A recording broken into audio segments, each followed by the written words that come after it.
Na-like ng kifi ko. Anak, anong ibig sabihin ng kifi? Galing naman nito.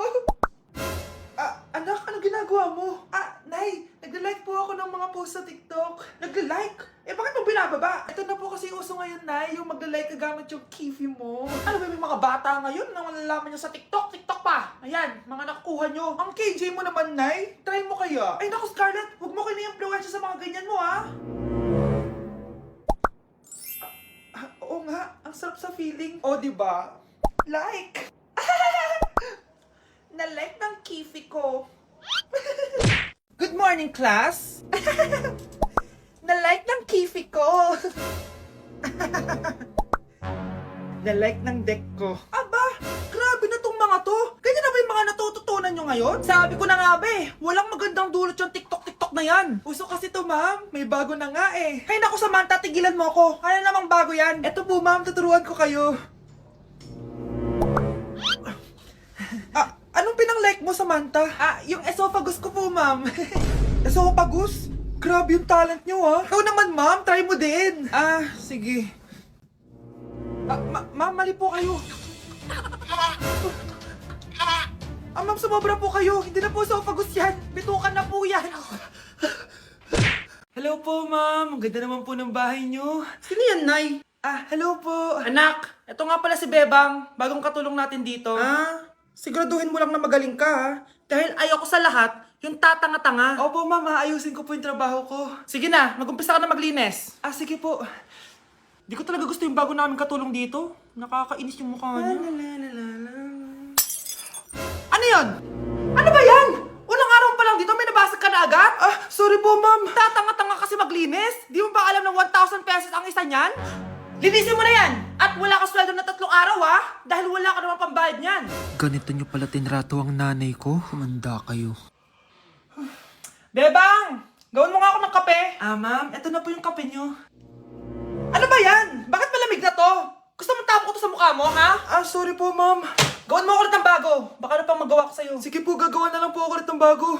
Pakatanga. Ma'am, eto na po yung mainit nyo pong kape. Sa susunod, huwag kang tatanga-tanga kung ayaw mo mawala ng trabaho. Bebang! Kuhaan mo nga ako ng tubig dito. Eto po, ma'am, yung tubig nyo. Doon ka na nga. Yung makita pagmumukha mo. Sakit ng tiyan ko!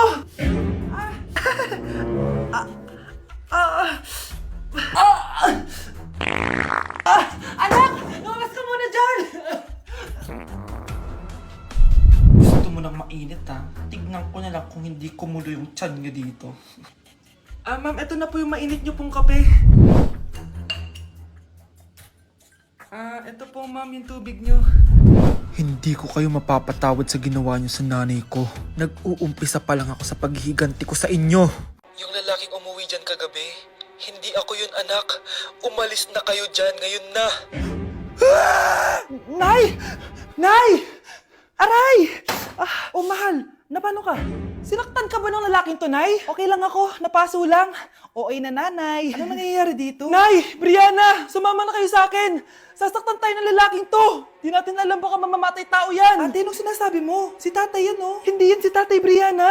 Nay! Sumama na lang kayo sa akin! Scarlett, ako to. Tatay mo. Ba't parang di mo ako kilala? Gutom lang yan, Scarlett. Tara na, kain na tayo. Bahala kayo! Sige, huwag kayo maniwala sa akin! Tay, hindi sasama si nanay tsaka si Brianna. Ayaw nila maniwala sa akin. Hayaan mo na. Susunduin kita sa harap ng bahay. Sige, Tay, lalabas na ako. Sarap talaga ng luto mo, mahal. Tay, pagpasensyahan niyo na si Scarlett, ha? Palagi kasi nagpupuyat yun, kaya ganyan siya. Nasaan na ba yun? Huwag kang mag-alala, Scarlett. Safe ka sa akin. Tay, salamat. Niligtas mo ako sa kanya. Hawak ko na siya. Very good. Teka lang, bakit wala dito si Scarlett, mahal? Pabalik na yun, mahal. Sige na, kumain ka na lang dyan. Sige. Kain na tayo. Gaganti na ako sa mga panloloko mo sa abroad. Munda sa akin yung anak mo sa labas. Pakainit. Nay! Anong ginagawa mo dyan? Pinapait ko lang to lutuan natin. Uso kasi to, anak. Uso, Nay? Bakit di na lang doon sa kusina? Sa sobrang init ng Pilipinas ngayon, ayan, pwede ka na magluto. Di ba? Tipid sa gas. Grabe! Ang talino mo, Nay. Makakatipid na ako neto. Anak, check mo nga dyan yung sinaing ko. Okay na po to, Nay. Ano ba naman tong batang to? Tanghali na nakahilata pa din. Kala mo siya nagbabayad ng kuryente. A few moments later. Ako kainit. Sinakpatay na electric fan. Ang init na nga sa Pilipinas, tapos papatay pa electric fan eh. Tay, ano yan? Ice coffee? Mainit na kape to, anak. Mainit na kape? Eh, ang init na nga sa Pilipinas eh. Ang perfect nga nito, anak eh. Kasi mainit tapos mainit, di ba? Negative times negative equals positive. Perfect nga, Tay. Enjoy. Hala! Late na ako! Ano to? Sinuspindi na ang face-to-face classes sa ilang paaralan sa bansa dahil sa sobrang init. Yes, makakatulog pa ako ulit.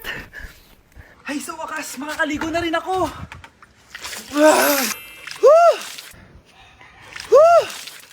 Hi, Cheska. Hi. Alam mo ba kung bakit mainit sa Pilipinas? Bakit? Kasi, hot ako. Pero natabo. Yan, ang init-init na ka sa Pilipinas tapos mag-joke ka pa ng ganyan. Sungit! Anak!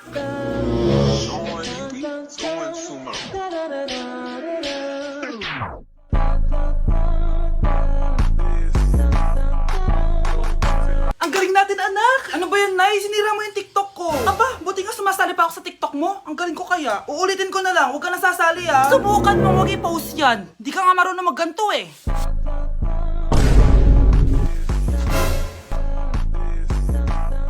Anak, huwag ka tumingin. Anong klaseng ina yan? Ganyan tinuturo sa anak niya. Tara na nga. Bahala ka na nga dyan. O, di ba ang smooth? Anak? Anak!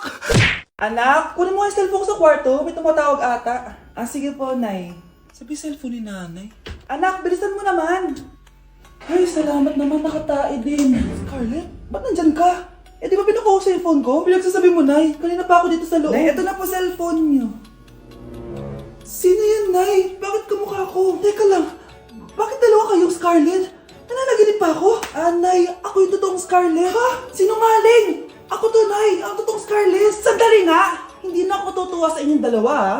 Isa lang ang solusyon dito. Magtatanong ako at kung sino makasagot ng tama, siya ang totoong Scarlett.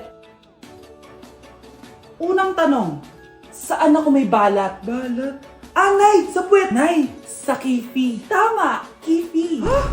Totoo ba, Nay? O, diba? Alam ko. Susunod na tanong. Ano ang timbang ko? Mukha kang 100 kilos, Nay. 75 kilos? Tama! 75 kilos! Yes! Huling tanong. Ano ang birthday ko? Birthday?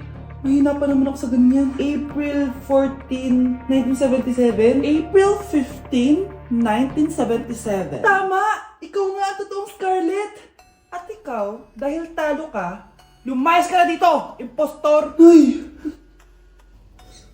Sino ba kasing Scarlett na yun? Bakit kamukha ko siya?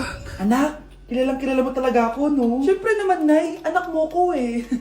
Worth it lahat ng pagpaparetoke ko dahil sinira mo ang mukha ko noon. Ngayong napaniwala na kita, gaganti na ako sa'yo. Dok, bakit ka meron neto, ha? Bakit may picture ka ng nawawala akong anak? Hindi mo ba talaga ako naaalala? Hindi. Sabihin mo sa akin, buhay pa ba ang anak ko? Umalis ka na. Marami pa akong gagawin. Buhay pa ba ang anak ko? Oo! Buhay na buhay ako! Ako ang anak mo na iniwan mo sa palengke dati! Nagtataka ka? Isa na akong trans ngayon. Alam mo, buti na lang may mabait at mayamang pamilyang kumukup sa akin. Kaya maganda yung naging buhay ko. Tingnan mo, naging doktor pa ako. Kaya salamat sa'yo at iniwan mo ko. Anak, hinanap kita. Umasa ako na babalik ka. Hindi na importante yan. Ayaw na kita makita at hindi na kita kailangan. Kaya umalis ka na! Hello po. Kamusta po yung pasyente? Dok, si nanay naman yung nagkasakit. Kamusta na siya? Okay naman. Sa iba ko na lang siya ipapaasikaso, ha? Anak? Anak, please! Bakit anak tawag mo sa kanya, Nay? Sure ka ba na habang buhay ka magagalit sa nanay mo? Nakita ko results niya kanina. Anytime, pwede siya mawala. Magpapahangin lang ako. Nasaan na sila? Hello, nurse? Nasaan yung pasyente dito sa room 214? Anak? Ako ba hanap mo? Nay, Akala ko may masamang nangyari na sa'yo. Anak, hindi na kita iiwan. Good news! False alarm lang pala yung nakita namin result sa nanay mo. Ibig sabihin, magiging okay siya. Salamat naman. Nay, ayoko na mawala ka sa akin, ha? Yay! May ate na ako! Tay? O anak, si nanay kasi kahapon pwede umuwi. Ano na kaya nangyari doon? Busy lang yung nanay mo. O siya, may good news ako sa'yo. Malapit na tayong yumaman. Anong ibig sabihin nun, Tay? Basta, hintayin mo na lang. Opo, Tay. Mabibili mo na lahat ng gusto mo, anak. Nasaan na kaya si nanay? The subscriber cannot Nay, sumagot ka! Try again later. Anak, may aasikasuhin lang ako para yumaman na tayo. Ikaw mo nang bantay ng bahay, ha? Tay, si nanay kasi ilang araw nang di umuwi.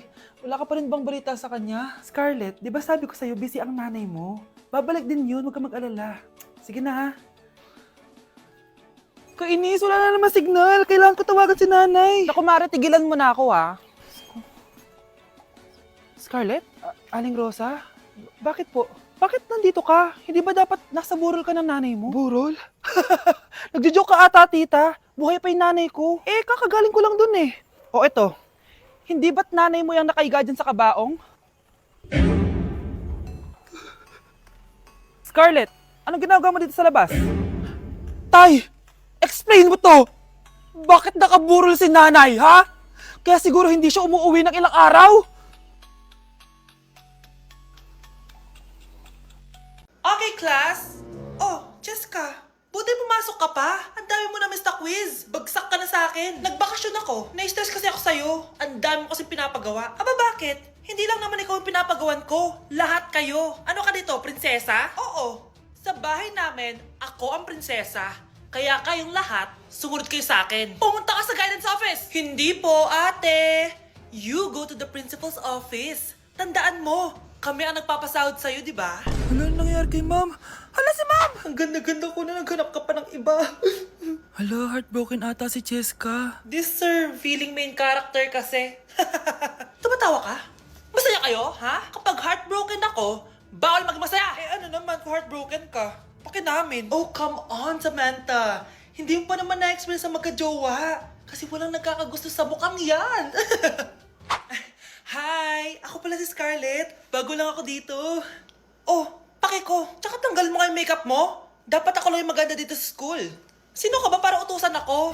Feeling main character? Kadiri? Anong sabi mo? Mag-sorry ka sa akin! Sorry! Not sorry. Tsaka mukhang asin kapag may ibubuga ka na. Nakahanap din ng katapat si Cheska. Walang yatong babaeng to. Ako ang main character dito sa school. Bye! Humanda ka sa akin. Gusto ko lang maging malinaw sa inyo na dito sa klase ko, ako ang nasusunod. Naintindihan? Ma'am, ito po yung assignment ko. Anong klaseng assignment to? Parang ginawa lang ng bata. Mababa lang grades mo dito, ah. Pinaghirapan ko yung assignment na yun. Sino ang pambansang bayani natin? Ma'am, Scarlett. Ang pambansang bayani natin ay si... Oops! Napakabagal mo sumagot. Ang pambansang bayani natin. Straight to the point ang kailangan ko sagot. Ayusin yung sumagot, ha? Hindi na kayo elementary. Opo, ma'am. Pinayagan ba kita kumain sa loob ng klase ko? Ma'am. Akin na yan. Kung ayaw niyong binabastos kayo, wag niyo akong bastusin. Oo, be. Kain tayo sa labas mamaya, ha? Hala, galit na si ma'am. Umalis lang ako saglit, ganyan na kayo. First meeting pa lang natin, pinapakita nyo ng mga ugali nyo. Buti pa yung kabilang section, tahimik lang. Kayo na ata ang worst section na napuntahan ko. Kung kami ang worst section, ikaw ang worst teacher. Sorry po, ma'am. At dahil dyan, bibigyan ko kayo ng maraming assignment. Ma'am? Oh, Scarlett, kamusta ka? Sana ikaw na lang ulit teacher namin. Ang sungit ng bago naming teacher eh. Hayaan mo. Next quarter, ako na ulit ang magiging teacher nyo. Talaga, ma'am? Thank you, Lord!